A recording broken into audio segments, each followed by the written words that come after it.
Hello, welcome everyone.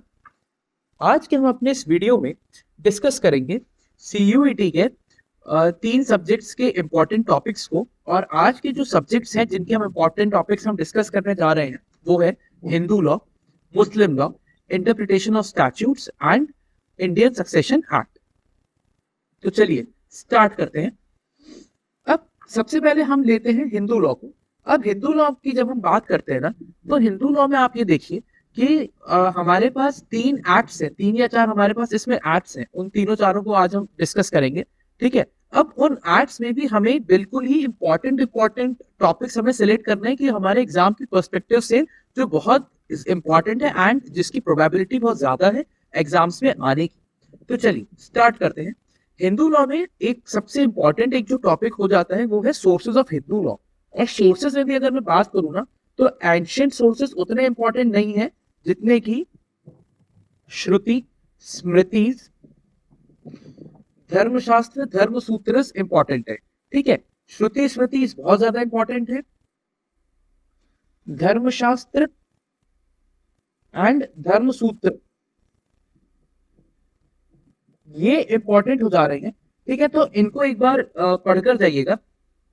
और इनका ना वो श्रुति क्या है, स्मृति क्या है, इसका थोड़ा सा एक बार मैं कहूँ ना कि इसको एक बार अगर कोई आर्टिकल अगर आप लोग को मिल जाए या आप लोग के पास जो भी कोई किताब हो ना हिंदू लॉ की, उससे इनको एक बार पढ़कर और देख कर जाइएगा, ठीक है। फिर जो सेकंड इंपॉर्टेंट टॉपिक है वो है हमारा स्कूल्स ऑफ हिंदू लॉ। अब स्कूल्स में भी हमारा जो है वो मिताक्षरा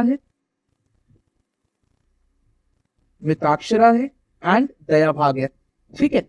अब ये याद रखिएगा कि मिताक्षरा कहाँ कहाँ चलता है और दया भाग कहाँ कहाँ चलता है, ठीक है। बंगाल में कौन सा है, मिताक्षरा कहाँ कहाँ है, ठीक है। अब ये भी हो सकता है कि आपसे ये पूछ ले कि साहब बंगाल में कौन सा स्कूल ऑफ हिंदू लॉ सबसे ज्यादा प्रोमिनेंट था, ठीक है, एंड मिताक्षरा कहाँ कहाँ पे था, ठीक। तो हो सकता है कंफ्यूज करने के लिए ऐसे क्वेश्चंस आ जाए। प्लस फिर एक जो डिफरेंस है, बाकी एक जो कंसेप्चुअल डिफरेंस है, ठीक है, एक वो देख के रखिएगा इसमें। देन फिर हम अगर बात करें स्पेसिफिकली हिंदू मैरिज एक्ट की, ठीक, तो हिंदू मैरिज एक्ट में हमारे पास सबसे ज्यादा जो इंपॉर्टेंट हो जाता है that is the conditions of the Hindu marriage.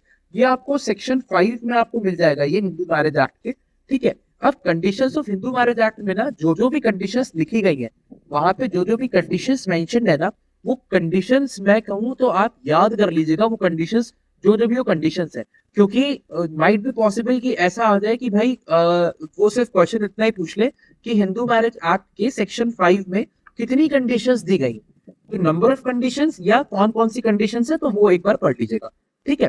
Then जो सेक्शन 8 है इसमें रजिस्ट्रेशन ऑफ हिंदू मैरिज, ठीक है, ये देख लीजिएगा एक बार। अब चूंकि अच्छा ये आपका जो टॉपिक है हिंदू मैरिज का, ये इस बारे में इंपॉर्टेंट हो जाता है क्योंकि अभी जैसे उत्तराखंड ने यूसीसी लागू कर दिया है, ठीक है। तो बहुत सारी चीजें माइट बी पॉसिबल कि भाई उससे वो रिलेट करें, ठीक है, एंड उससे रिलेट करने के चक्कर में वो आपसे यहाँ पे ये हिंदू मैरिज के क्वेश्चंस पूछ रहे हैं, ठीक। देन फिर आगे बढ़ते हैं। देन फिर एक जो इंपॉर्टेंट टॉपिक एक और जो हो जाता है that is restitution of conjugal rights and judicial separation. सबसे बड़ी चीज तो ये, सबसे इंपॉर्टेंट चीज ये कि इसमें आपको डिफरेंस मालूम करना है कि भाई कॉन्जुगल राइट्स और जुडिशियल सेपरेशन के बीच में क्या क्या डिफरेंस है रेस्टिट्यूशन और इसमें।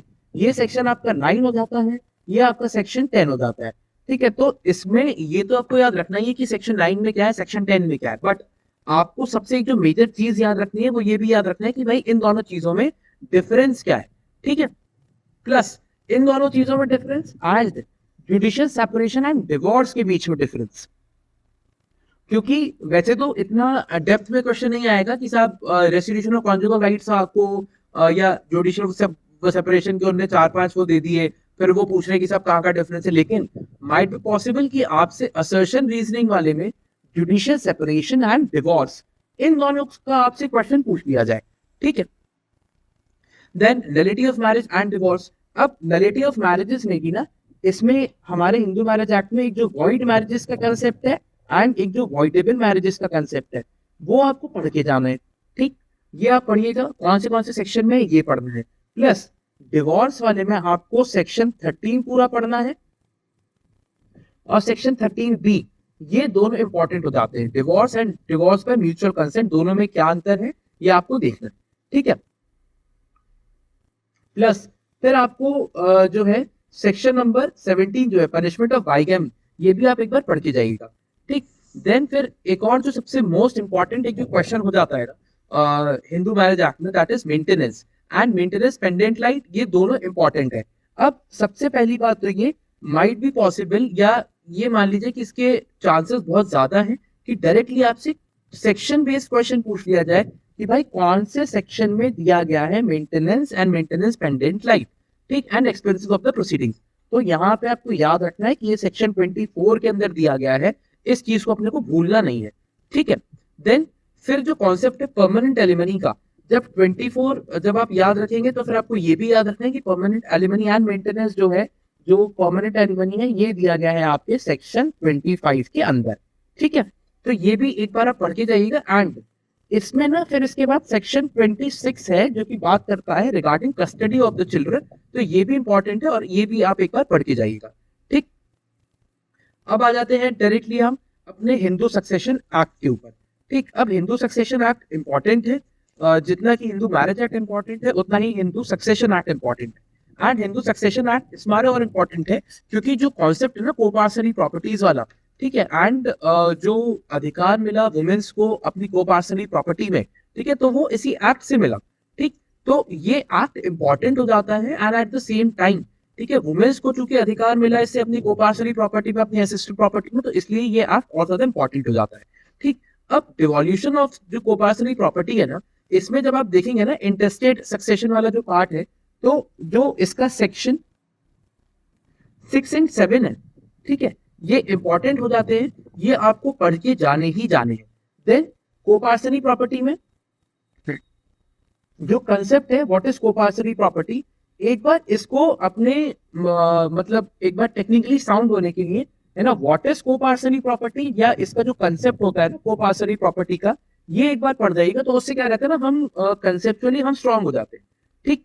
फिर सेक्शन 8 to 16, मैं अगर ये कहूं कि ये मोस्ट इंपॉर्टेंट ये सेक्शन है आपके पूरे हिंदू सक्सेशन एक्ट के, तो गलत नहीं होगा, ठीक है, क्योंकि इसमें ऑर्डर ऑफ सक्सेशन है।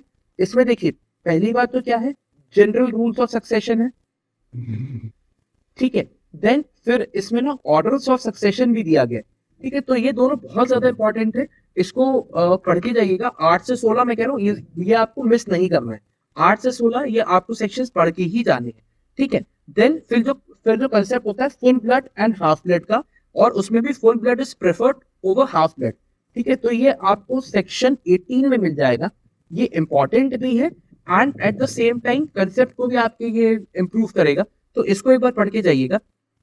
Then right of a child in womb, ये भी इंपॉर्टेंट हो जाता है, बहुत इंपॉर्टेंट है, ये सेक्शन 20 है, पढ़ के जाना है आपको। और इसको ना मतलब मैं कह रहा हूँ इसका जो सेक्शन है ये सेक्शन बेस्ड क्वेश्चन ये ज्यादा आ सकता है, तो इसका सेक्शन 20 ये याद रखिए कौन से सेक्शन में है। फिर सेक्शन 25 है मर्डरर डिस्क्वालीफाइड, ऐसे क्वेश्चंस ना हरियाणा वगैरह में बहुत ज्यादा आते थे कि साहब मर्डरर जो है वो डिस्क्वालीफाइड हो जाता है तो ये कौन से सेक्शन में दिया गया है या क्या किया गया है। और अभी एक ऐसा केस भी आया था, ठीक है, अगर आपको याद हो तो शायद महाराष्ट्र की कोई घटना है कि जो नाती था उसने अपने शायद नाना का मर्डर उसने अपना कर दिया था कि उसको पूरी की पूरी उसको प्रॉपर्टी चाहिए थी या जो कुछ भी था। तो हमेशा अब क्या होता है ना कि अगर जो भी आपका एग्जामिनर है, अब जिस तारीख को आपका एग्जाम बन रहा है, मतलब पेपर जो आपका है वो बन रहा है या जो कुछ भी हो रहा है, तो आसपास की अपनी जितनी जो भी खबरें होती है ना उनसे भी बहुत ज्यादा कहीं ना वो इन्फ्लुएंस्ड होता है पेपर आपका, ठीक है। तो माइट भी पॉसिबल आता है, तो आप तो बस सेक्शन याद रखिएगा कि सेक्शन 25 है मर्डर डिस्क्वालीफाइड, ठीक। देन डायरेक्टली ये भी क्वेश्चन पूछ लिया जाता है कि भाई टेस्टामेंटरी सक्सेशन कौन से सेक्शन में दिया गया है, ठीक है। तो सेक्शन 30 इंपॉर्टेंट है, इसको आपको एक बार रीड भी करना है, बिना रीड करे एग्जाम्स में मत जाइएगा इसको। फिर जो सबसे ज्यादा मतलब जो मोस्ट और वेरी वेरी इंपॉर्टेंट आप जिसको कह रहे हैं, ठीक है, 8 से जो 16 हमने देखा था उसको इंपॉर्टेंट की कैटेगरी में मानिएगा। फिर जो शेड्यूल पीछे दिया है क्लास 1 क्लास 2, कौन क्लास 1 है कौन क्लास 2 है, ठीक है, ये बहुत ही ज्यादा इंपॉर्टेंट है, ये आपको पढ़ के जाना है, ठीक है। और उसमें बकायदा देख के जाइएगा कि साहब मदर फादर कौन से उसमें आ रहे हैं, ठीक है, मदर फादर कौन से क्लास में आ रहे हैं, फादर की फैमिली कौन सी क्लास में आ रही है, ये सब आपको देख के जाना ही, ठीक है, इसको मिस मत करिएगा। देन फिर आ जाइए Hindu minority and guardianship act पे। अब Hindu minority and guardianship act में ना आपको सिर्फ 3 चीजें देखनी है। पहली बात तो कि भाई natural guardians of a Hindu minor कौन होता है, who is the natural guardian of a Hindu minor, ठीक है, नेचुरल गार्जियन कौन होता है। दूसरा, नेचुरल गार्जियनशिप ऑफ अडॉप्टेड सन कैसे होगी, ठीक है, ये सेक्शन आपको 6 में मिल जाएगा। और अडॉप्टेड सन के रेस्पेक्ट में आपको मिल जाएगा सेक्शन 7 के अंदर, ठीक है। तो ये दोनों इंपॉर्टेंट है, बहुत ज्यादा इंपॉर्टेंट है। प्लस फिर एक सेक्शन 11 है, ये डायरेक्ट क्वेश्चन ये सेक्शन बेस्ड क्वेश्चन आ जाता है कि de facto guardian not to deal with minor's property, ठीक है, डिफैक्टो गार्जियनशिप के बारे में आ जाता है ये, ठीक है। तो एक ये भी इंपॉर्टेंट है, ठीक। तो ये 3 जो सेक्शन है बहुत ज्यादा इंपॉर्टेंट है। प्लस इसके बाद अगर आप लोग पे टाइम बच जाए, ठीक है, या अगर आपको और इसमें देखना हो तो इसमें एक सेक्शन 8 है, powers of the natural guardian, powers of natural guardian, ठीक है, ये इंपॉर्टेंट है, इसको भी देख जाइएगा, ठीक है। गार्जियनशिप एक्ट में आपको ये 4 चीजें आपको ये मेजरली देखनी है, ठीक है। मुझे नहीं लगता कि अब इसके बाहर से कहीं से क्वेश्चन आएगा, ठीक। अब अगर आपको जल्दी जल्दी आपको अपना पूरा जो भी सिलेबस है कवर करना है, तो हमारे संभव लॉ में ना CUET LLM PG का हम कंप्लीट प्रिपरेशन कोर्स करा रहे हैं, दैट इज फॉर 2199 में आपको ये कोर्स पूरा मिल जाएगा। अब इसकी 6 महीने की वैलिडिटी है, ठीक है। अब तो फिर आपका एग्जाम आने वाला है, लेकिन फिर भी अगर आप जल्दी जल्दी आप करना चाहें तो उसके लिए बहुत अच्छा है ये। इसमें हम आपको कंप्लीट कवरेज ऑफ सिलेबस दे रहे हैं, ठीक है, जिसमें कि आप कॉम्प्रिहेंसिव आप हमारे वीडियोस भी देख सकते हैं, लेक्चर्स भी देख सकते हैं, प्लस आपको स्टडी मटेरियल भी प्रोवाइड करवाया जाएगा। और स्टडी मटेरियल प्रोवाइड करवाने के बाद एक जो सबसे इंपॉर्टेंट एक जो चीज हो जाती है ना एग्जाम्स की जस्ट पहले, that is the mock test series. Mock test series जब आप देखेंगे ना, जब आप लगाएंगे ना, तो उसमें क्या होगा ना, आपके जितने भी कंसेप्ट है, जैसे आपको लग रहा है कि यार मुझे पता नहीं याद आएगा एग्जाम के टाइम पे, नहीं आएगा, ठीक है, या मैं ऐसा क्वेश्चन आ गया तो मैं कैसे करूंगा, तो मॉक टेस्ट को जब आप अटेम्प्ट करते हैं ना, तो बहुत सारे कंफ्यूजन्स आपके क्लियर हो जाते हैं। प्लस बहुत बार ऐसा हुआ है, आगे भी होता रहेगा शायद, कि भाई हमारे मॉक टेस्ट से डायरेक्टली या उससे मिलते जुलते बहुत क्वेश्चंस आ जाते हैं, ठीक है। तो बच्चा एक बार जो भी सही कर देता है ना, या अगर इन केस आपको मॉक टेस्ट में कोई पेपर का कोई आपको क्वेश्चन गलत हो गया, आपको वो चीज वहां याद रखी कि हाँ यार ये मैंने वहां गलत करा था, पर मुझे यहाँ सही करना है। डिटेल में आपको सोल्यूशन मिल जाएंगे, मॉक टेस्ट के एक्सप्लेनेशन मिल जाएंगे, फ्लेक्सिबल एक्सेस है आपके लिए, ठीक है, कहीं भी, चाहे आपका iOS है, एंड्रॉइड है, विंडोज है आपके पास, मतलब लैपटॉप है, चाहे मैक है, हर जगह आपका ये जो सिलेबस है ये आप आराम से अपना कवर कर सकते हैं, ठीक है। तो अगर आप लोग इच्छुक हैं इसके, तो आप लोग एनरोल कर सकते हैं।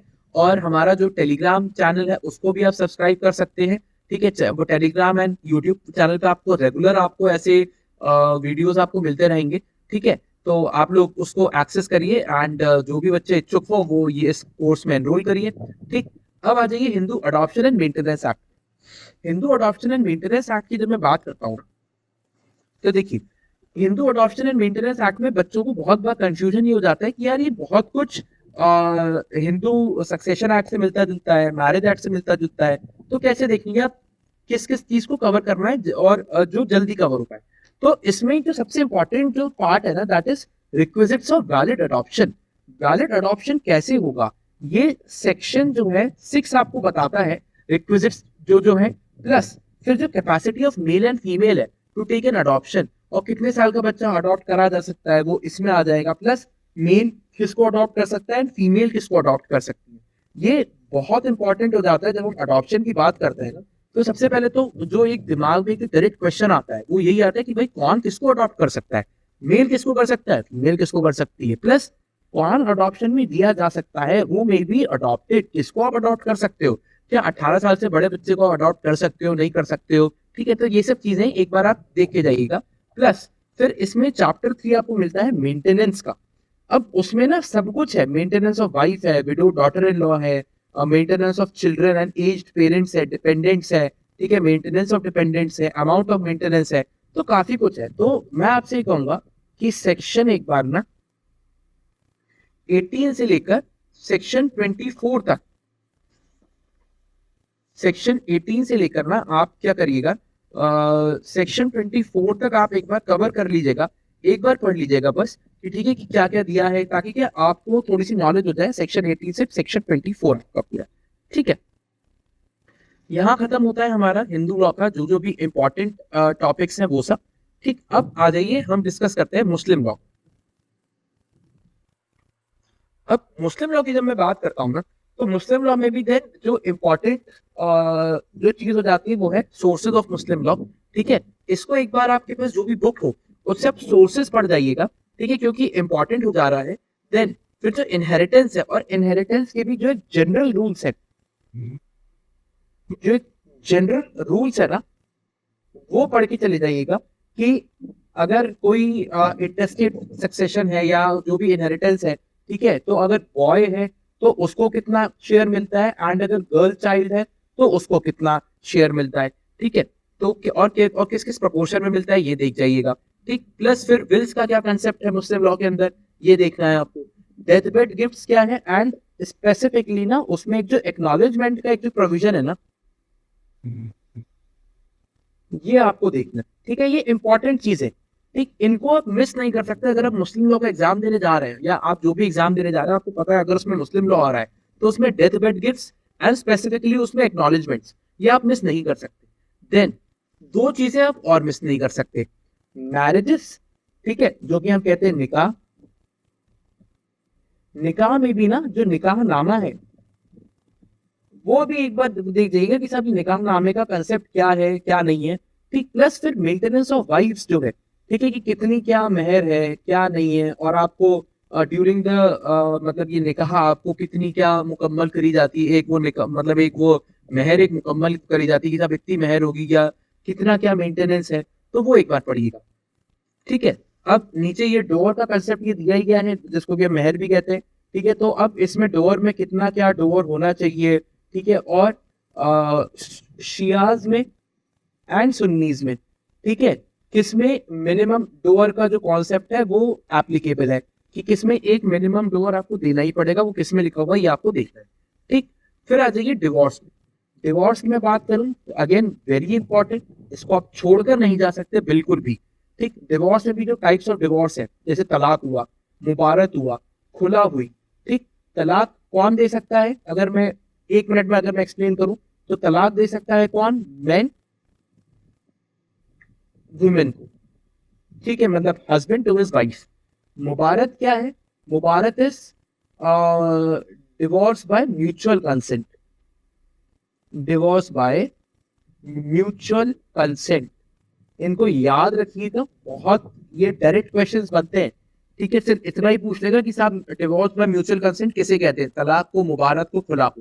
ठीक, व्हाट इज खुला, खुला is power of a wife या प्रिविलेज ऑफ वाइफ कह दीजिए, पावर ऑफ वाइफ ये दे रहा है हम यहाँ पे, power of wife to give divorce to her husband. ठीक है, तो खुला वाइफ की तरफ से आता है, तलाक हस्बैंड की तरफ से आता है, मुबारत इज म्यूचुअल। ठीक है, इंपॉर्टेंट है, अगेन वेरी इंपॉर्टेंट है, याद रखिएगा। देन फिर आ जाइए maintenance of divorce Muslim women under Muslim women protection rights on divorce act. ये इंपॉर्टेंट है, बहुत छोटा सा एक्ट है। इसमें क्या है ना, इसमें ग्राउंड्स दिए गए हैं कुछ डिवोर्स के, ग्राउंड्स ऑफ इसमें डिवोर्स दिया गया है। ठीक है, तो वो आप देख लीजिएगा। अब मैं आपको फिर एक चीज अगर मैं बताऊं ना, कि हमारे संभोग लॉ में ना क्या हो रहा है कि जैसे अभी जैसे मैंने आपको ये बताया, जो ये टाइप्स ऑफ डिवोर्स बताया, ये कि तलाक, मुबारत, खुला, इसको हम पूरा ना कॉम्प्रहेंसिवली हम समझाते हैं। जैसे मुबारत नामा होता है, खुला नामा होता है, हम वो पूरा पूरा हमने बता रखा है कि साहब खुला नामा में क्या क्या कंडीशंस होती हैं, मुबारत नामा में क्या क्या कंडीशंस होती हैं। ठीक है, या तलाक में कितने टाइप्स ऑफ तलाक हैं। ठीक है, तो आप अगर एनरोल करना चाहें तो एक ही 1299 का एक और एक ही 40 मॉक्स का एक पूरा का पूरा एक हमारा कोर्स है।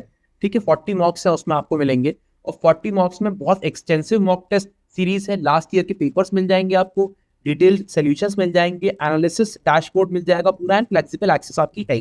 ठीक है, तो अगर आपने अभी तक नहीं लिया है तो आप इसको आप एनरोल कर सकते हैं, और जल्दी से जल्दी करिए, ताकि आपको जो भी सीयूटी के एग्जाम आ रहा है तो 40 मॉक्स आपके पास एटलीस्ट लगाने का आपके पास टाइम है। ठीक है, फिर आ जाइए इंडियन सक्सेशन एक्ट। अच्छा, एक चीज मैं आपको बताना यहाँ पे भूल गया। जो ये है ना, जो ये एक्ट है पूरा पूरा, ठीक है, अब इसमें जो ये ग्राउंड्स दिए गए हैं, ग्राउंड्स ऑफ डिवोर्स, तो बहुत बार ऐसा भी होता है कि ये तो चलिए कोर्ट में एप्लीकेबल है, ठीक है। अब होता क्या है ना, अभी रिसेंटली क्या हो रहा है मैं आपको यहाँ बता देता हूँ। अभी सक्सेशन एक्ट को छोड़ के चलिएगा, हाँ यहाँ बता देता हूँ, चलिए। अब रिसेंटली क्या हो रहा है ना कि जैसे सपोज करिए दो मतलब एक कपल है, वो मुबारक में एंटर करता है। अब जब वो कपल मुबारक में एंटर कर रहा है ना, तो फैमिली कोर्ट्स इनिशियली क्या कर रहे थे, फैमिली कोर्ट्स इनिशियली रिकॉग्नाइज नहीं कर रहे थे मुबारक को, ठीक है। फैमिली कोर्ट्स ये कह रहे थे कि भाई जब आप किसी एक्ट के थ्रू आए, या तो आप शरीयत के थ्रू आए, शरीयत एप्लीकेशन एक्ट है आप, या तो उसके थ्रू आए, ठीक है, या अभी जो हमने एक्ट पढ़ा डिवोर्स एक्ट, आप उसके थ्रू आए, तभी हम आपके तलाक को रिकॉग्निशन देंगे लीगली, अदरवाइज हम आपको नहीं देंगे। बट दिल्ली हाई कोर्ट का एंड कर्नाटका हाई कोर्ट का डिसीजन अभी आया है, ठीक है। अभी क्या मतलब 2-3 साल से आ रहे हैं ये डिसीजन। अगर आपने मुबारक भी एंटर कर लिया है, तो जैसे हिंदूज में होता है ना कि भाई डिवोर्स बाय म्यूचुअल कंसेंट होता है, तो यहाँ भी बेस्ड ऑन मुबारकनामा के एक पूरा अग्रीमेंट है, मुबारकनामा एक पूरा अग्रीमेंट होता है, उसके बेसिस पर आप फैमिली कोर्ट से आप डिक्री ले सकते हैं डिवोर्स की। आप फैमिली कोर्ट से आप डिक्री ले सकते हैं किसकी, ऑफ डिवोर्स, ठीक है। तो ये सब चीजें ना, ये सब चीजें मतलब ये केस लॉ बेस्ड ये सब ये चल रही हैं। मुबारक के रिस्पेक्ट में अभी तक नहीं मिल रहा था, बट अब जैसे जैसे वो डिसीजन आए कर्नाटका हाई कोर्ट के, दिल्ली हाई कोर्ट के, तो अब फैमिली कोर्ट्स भी अब इस चीज को रिकॉग्नाइज करने लगे, ठीक है। चलिए वापस आ जाइए Indian succession act. Indian succession act में दो चीजें आपको मेनली पढ़नी है, मेजरली पढ़नी है। इंटेस्टेट सक्सेशन क्या है, उसके प्रोविजंस, एंड टेस्टामेंट्री सक्सेशन क्या है, उसके प्रोविजंस, ठीक है। इंडियन सक्सेशन एक्ट जो है, प्लस ये किन के ऊपर अप्लाई हो रहा है, ठीक है, application of Indian succession act. Plus ये याद रखना है आपको, उसमें एक प्रोविजन दिया है कि ये पारसीज पर अप्लाई होता है या नहीं होता है, ठीक। तो आपको ये थोड़ा सा देखना है, पढ़ना है, ठीक। फिर आ जाइए interpretation of statutes. Interpretation of statute बहुत बेसिक सा एक वो है, ठीक है। आरजीएस में तो बहुत ज्यादा पूछा जाता था बीच बीच में, जो राजस्थान का जो एग्जाम होता था सिविल जज का, तो इसमें जो भी बेसिक प्रिंसिपल्स हैं आपके, ठीक है, आपको वो सब पढ़ने हैं। हार्मोनियस कंस्ट्रक्शन वगैरह पढ़ना है कि क्या प्रिंसिपल है क्या नहीं है, ठीक है, ये सब आपको पढ़ना है। इंटरनल एड्स टू कंस्ट्रक्शन आपको पढ़ना है, फॉर एग्जाम्पल जैसे प्रीएम्बल वगैरह हो गया, या हेड नोट हो गया, हेडिंग हो गई, ठीक है, ये सब आपको पढ़ना है कि भाई इनका क्या क्या रेलेवेंस है क्या नहीं है। और उसमें ना आपको प्रीएम्बल वाले जब आप पार्ट पढ़ेंगे तो इसमें आपको बहुत सारे केस लॉस मिलेंगे कॉन्स्टिट्यूशन से रिलेटेड भी। तो कॉन्स्टिट्यूशन वाला जो प्रीएम्बल वाला जो पोर्शन होगा ना, वो आपके यहाँ काम आ जाएगा, बहुत अच्छे से मतलब पढ़िएगा केस लॉस को, अच्छे केस लॉस आपको मिलेंगे, ठीक है। देन फिर जो आपके एक्सटर्नल एड्स टू कंस्ट्रक्शन है, आपको वो पूरा का पूरा आपको जो है वो पूरा आपको रीड करना है, ठीक। और थोड़ा सा इसको पढ़कर जाइएगा, जनरली पढ़कर जाइएगा। इसमें आपसे कोई, देखिए इसमें कोई आपसे सेक्शन बेस्ड तो कोई क्वेश्चन इसमें आपसे आएगा नहीं। इसमें जो आपसे आएगा मेजरली जो मुझे लग रहा है वो आपसे असर्शन वो रीजनिंग वाला इसमें से आपसे क्वेश्चन पूछा जाएगा, अदरवाइज वो भी मतलब ऐसा नहीं आएगा, ठीक है। तो बाकी हमने आज अपने पूरे 4 सब्जेक्ट्स को हमने कवर कर लिया है, ठीक। Interpretation of statutes, Indian succession act, Muslim law and Hindu law, ठीक है। तो आज का हम अपना वीडियो यहीं तक रखते हैं।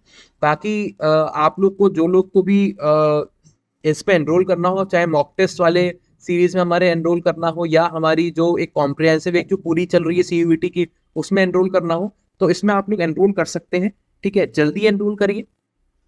बाकी जो हमारे रेस्ट ऑफ द सब्जेक्ट्स हैं उनके हम इंपॉर्टेंट टॉपिक्स को लेके आपके साथ डिस्कशन करने बहुत जल्दी हम मिलेंगे, ठीक। सो तब तक के लिए थैंक यू सो मच।